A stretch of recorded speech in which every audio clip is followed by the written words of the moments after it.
This movie's fucking stupid. It's the worst thing I've ever seen. It's like watching someone take a shit. Hey, how's it going? Oh, hey, I didn't see you there. What's that? Are you confused? Well, I'm just acknowledging the fact that my movie reviews exist. Isn't that just so clever and meta? Actually, no. It's really fucking stupid. That's what it is. Case in point, Hellraiser Hellworld. What the hell is up with this movie? So, the Hellraiser films are just films within a film, and there's a game based on it that people are addicted to, but the box is actually a real-life thing, and why is Superman in there, and why the hell should I even care at this point? Oh, Rick Boda directed this movie. Now it makes total sense. Why is this guy directing yet another Hellraiser movie? It doesn't make any sense. Didn't the studio realize how shitty the last two were? Did Rick, accidentally sign some sort of contract, or was he just like, guys, I have to direct the next Hellraiser movie. It's my life's passion. Okay, here we go. We're on to the last Hellraiser movie that stars Doug Bradley. I'm going to try to explain the plot, and if you don't get what I'm saying, then I'm sorry. It's pretty hard to explain. So, in this movie, there's this online computer game that is based on the Hellraiser movies.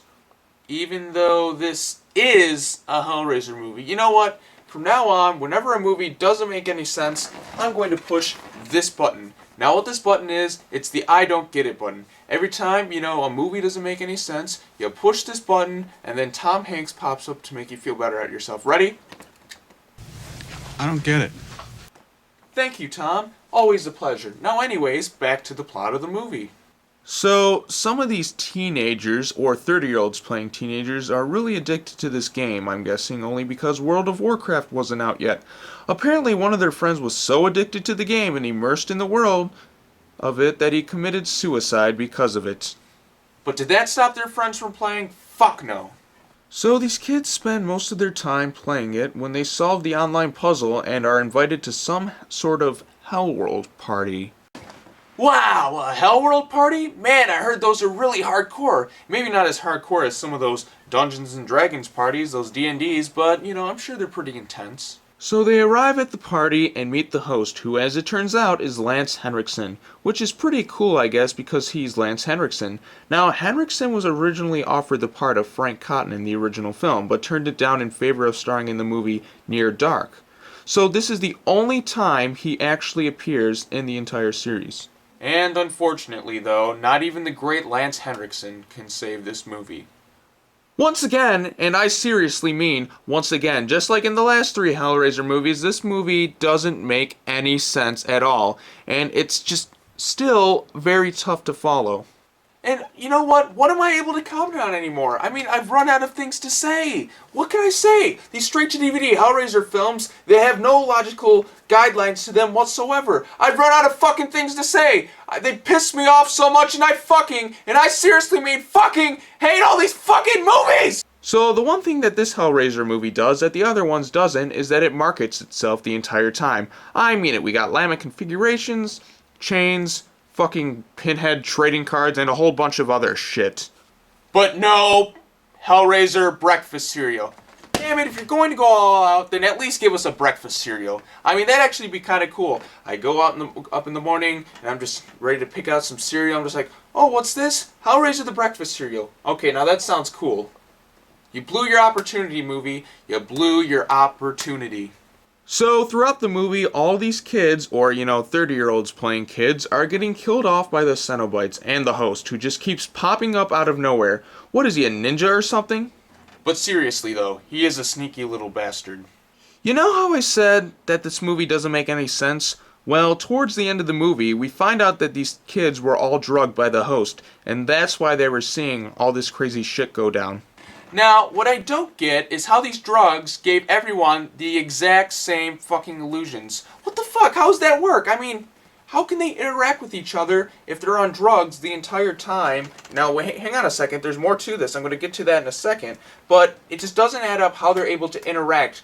And here's the clear facts right here.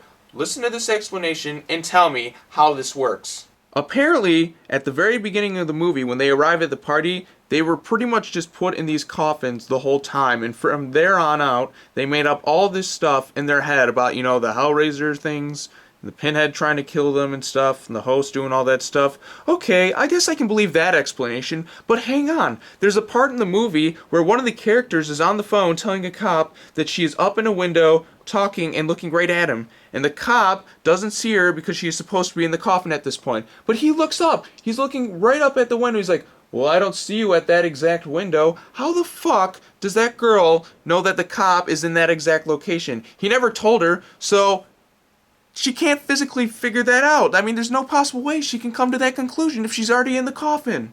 What is the deal? I don't get it. Also, that kid who committed suicide in the beginning of the movie because of his obsession with the Hellworld game, yeah, Lance Henriksen is his dad. You know, it's actually pretty funny how the characters of the film figure out that Lance Henriksen is their friend's dad. One of the girls looks through some of the pictures in the attic and finds out that he is really the dad. Again, aren't they supposed to be buried at this point? So how could she figure that out unless the host was on the phone telling her the whole time? What were they thinking when they came up with this shit? And you know what? I don't get it.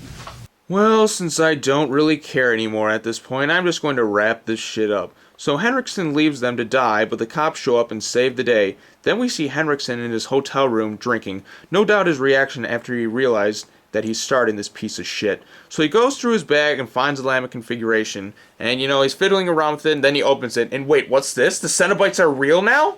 You just spent the whole fucking movie establishing the fact that the Cenobites weren't real and that they were a part of the characters' imaginations. And then you pull this shit saying they're real? You know what? You know what? Fuck this button. I don't give a shit anymore. This is fucking stupid. Fuck this movie. Damn it. Man, this movie sucks big hairy cock. It's a pile of shit. It isn't consistent at all. And what a way for Doug Bradley to go out as Pinhead, you know? What the fuck? You know what? This movie just sucks. It just flat out sucks ass. Hey, what's this? We're almost done. Only one more fucking movie to do. I can't wait. Only one more to do. And I'm so excited. I can finally be rid of this curse. I don't have to review any more shitty Hellraiser movies. But wait, the next one's Revelations. Oh god, Hellraiser Revelations. It is said to be the worst film ever made in the last, I don't know, like 5 or 6 years. It's one of the worst films ever. Oh, fuck, man. I don't know if I can survive. You know what? I can do this. I've sat through some of the shittiest movies ever made. I mean, I sat through the last 4 fucking Hellraiser movies, and that is a task that is very rarely achieved by most people. A lot of people just shut it off, and they're like, I can't take this anymore. I have a high tolerance for pain. I think I can do this. Okay. I'm going to go now. So be ready for next time as I take a look at Hellraiser Revelations. A big pile of shit. It's unholy. It is bad, folks. It is bad. It was just rushed together so that Dimension Films could keep the rights to the series. Okay, I'm seriously going to leave now. But I will return to review Hellraiser Revelations. Have a good night, everyone, and be safe. Be very safe.